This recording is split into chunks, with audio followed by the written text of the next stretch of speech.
పవన్ కళ్యాణ్ సతీమణి విషయంలో YCP social media full silent అయ్యింది. ఆమె అన్యమతస్థురాలు, క్రిస్టియన్ మతానికి చెందిన ఆమె తిరుమల శ్రీవారి దర్శనానికి వస్తున్నారని తెలిసి తెగ హడావిడి నడిచింది.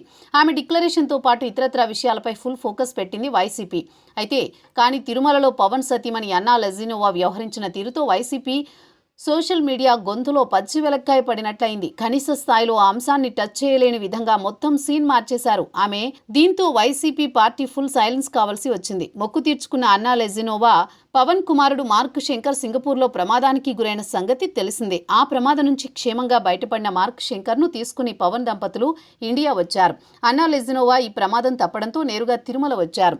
మొక్కు తీర్చుకున్నారు. ఏకంగా తలనీలాలు సమర్పించారు. అందుకంటే ముందే టీటీడీ సిబ్బంది సమక్షంలో డిక్లరేషన్పై సంతకం చేశారు. ఆమె అన్యమతస్థురాలు కావడంతో శ్రీవారి దర్శనానికి సంబంధించి డిక్లరేషన్ ఇచ్చారు.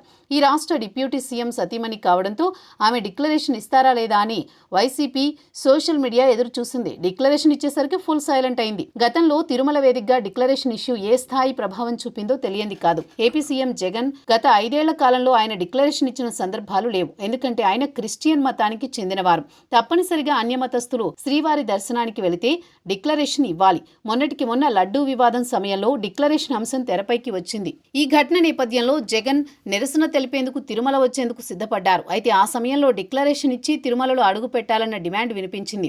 అయితే గత 5 సంవత్సరాలుగా ఇవ్వనిది ఇప్పుడు కొత్తగా ఇస్తే తప్పకుండా వివాదాస్పదమవుతుందని భావించి జగన్ వెనక్కి తగ్గారు. అయితే ఇప్పుడు పవన్ సతీమణి అన్నా లెజినోవా తిరుమల శ్రీవారి దర్శనం నేపథ్యంలో మరోసారి వివాదం చేయాలని వైసీపీ అనుకుని సోషల్ మీడియా భావించింది. కానీ అందుకు అన్నా లెజినోవా అవకాశం ఇవ్వలేదు.